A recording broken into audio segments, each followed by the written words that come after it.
Hello fight fans and welcome back to What Culture Combat. I am of course Gareth, and what we're going to do today is what we always do. We're going to talk about the boxing news, we're going to talk about the MMA news that is sweeping all over the world, and just so we've got it out of the way, yes, I've got a bit of a thing here right now. I kind of got kneed in the face in training last night, but we all know it's one of the kind of the occupational hazards of what we do. But yeah, I've got a nice little shiner there, so feel free to kind of throw whatever you want at that comment. But yeah, that's done. That is what it is. I can see you all there back home, so it's fine. But right now, let's get straight into it. And the first story we're going to talk about today is all about Deontay Wilder, which of course he was in a little fight on the weekend. I don't know if you've heard about it. It was a little world heavyweight title clash, the WBC heavyweight title between Tyson Fury and Deontay Wilder. And Deontay Wilder lost. His corner threw in the towel. He was knocked down a couple of times. That was in the 7th round. And yeah, Fury is your new WBC champion.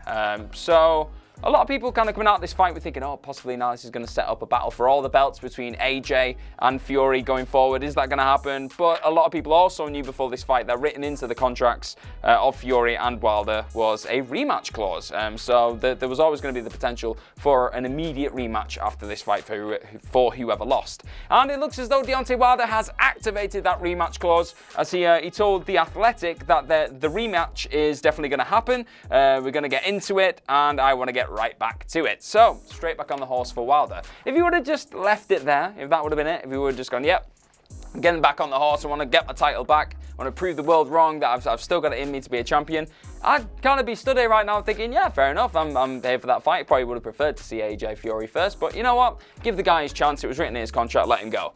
But after he said this, he then started kind of, well, for want of a better phrase, he started making excuses as to why he lost the fight. He came out and said, he didn't hurt me at all, but the simple fact is, he told this to Yahoo Sports, by the way, he said, the simple fact is that my uniform was way too heavy for me. That's the uniform that he was walking down to the ring in, that kind of gladiator, Sauron-esque gear, which looked epic. It did look pretty good, but apparently it weighed about 40 pounds, and he only tried that on the night before. So he said this kind of threw him off. He said that his legs were a bit jelly-like from the 3rd round on, from carrying that weight. There's some logic he's kind of going for there. I'm not really on board with it because, to be honest, yeah, it's heavy going down there, but then as soon as you take it off, surely you're fine. But he's obviously going to try and nitpick and find a few excuses. But yeah, let me know what you think. Are you excited about that fight? Do you want to see that 3rd fight? I mean, I'm open for it because these two make magic. Whenever they're in the lead up to a fight together, whenever they're in the ring together, they make magic. So it's going to be interesting. But also, just off the back of this, Deontay Wilder seems to have apparently sacked his trainer, or at least is alluding to the fact that he will sack his trainer after they did throw in that towel. Wilder has actually come out and said, we have many discussions for years about this situation, and for him to still do it after Jay, his main trainer, Wilder's main trainer, told him not to do it, it really hurt me. He's kind of talking about the fact that he felt like in the lead up to this camp, throughout his entire career, he's had the kind of mantra of, I will go out on my shield. I'll keep fighting until no matter what, until they get knocked out. I just don't let me quit. Don't take that power away from me.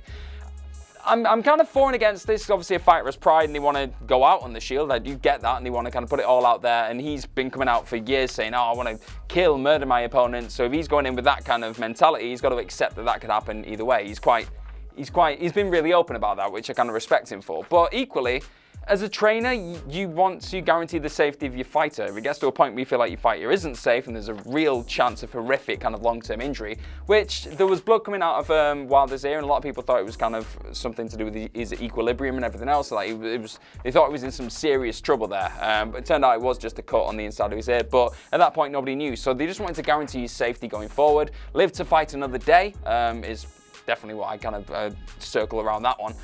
But yeah, so let me know where you fall on that side of that argument. Now we're going to go into the MMA side of things, now the MMA world. And first little piece of news we've got from all things MMA is Henry Cejudo and Jose Aldo will finally, it's been confirmed, they will fight for the bantamweight title at UFC 250. This fight's obviously been in the works for, it feels like, forever now. And Jose Aldo, since he's moved to bantamweight, he's not actually won a fight. I know he's only had one fight. It was against Marlon Moraes, but he didn't win it. But straight away, Henry Cejudo said, no, now he's in my division. I want a piece of Jose, which kind of makes sense because he's a legendary fighter. He's one of the greatest of all time. So obviously, Cejudo wants to add him to his legacy. And yeah, it's the biggest money fight in bantamweight right now. It just is. Like, I know a lot of people, a lot of fans, a lot of fighters have said, no, Jose doesn't deserve the fight. He lost his first fight straight back in. But you can't really argue with it. I mean, I'm gonna definitely tune in to watch Henry Cejudo versus Jose Aldo. It's gonna be epic, and I think many people around the world won't argue with that. Yeah, he might not deserve it in terms of rankings and everything else, but we all know right now that the rankings don't really mean much, to be honest. If you're the bigger name, if more people want to watch you fight, you're going to get the fight. So it kind of makes sense. Cejudo's been injured for a while. He had to relinquish his flyweight title, and that's been fought over in a couple of weeks now. That's kind of gone. So yeah, I think he'll want to re-establish himself as a force again. He'll probably, if he does beat Jose, he'll probably go after his flyweight title again, or he might even climb up higher. He's also been calling out Conor McGregor recently, so who knows what's going to happen there, but that's a really exciting fight that has been confirmed, so that's super cool. Also, we've just had another titanic fight that's been announced. It is Valentina Shevchenko taking on Joanne Calderwood at UFC 251. So that's the UFC after the one with Henry Cejudo and Jose Aldo. This one's going to be at Perth. It's going to be in Perth, Australia. Epic. That actually has just been announced itself that card is going to take place in Perth, which is super cool. I think it's the second time it's been held in this particular arena. So yeah, that's kind of cool from Shevchenko because that's a quick turnaround. She had that fight a couple of weeks ago now where she beat Caitlin Chikagian. She completely dissected her, dismantled her. She was an assassin in that fight. I just thought she was so impressive. And yeah, a lot of people were questioning who is next up for Shevchenko because it doesn't look like many people in that division have what it takes to even come close to challenging her right now. But Joanne Calderwood kind of makes sense. She's coming off a kind of decent run, and in terms of the rankings, you look at those rankings right now, she's the only person who it really makes sense for her to fight in that division. Nobody else comes close to her in the flyweight division right now. So yeah, super excited for that fight. Also rumored for that card is Volkanovski versus Holloway. That's another rumor going around, which would be that's the second of that incredible kind of feud that we've got there. Again, that's a fight I can't wait to see again because that was epic last time round. Volkanovski completely outclassed Holloway in my personal opinion. So Holloway's got a lot to prove in that featherweight title clash. So two big fights, one definitely confirmed, one probably going to be confirmed very soon. That's shaping up to be another epic card on what has been a year really of top heavy super cards really. Not super cards probably quite strong.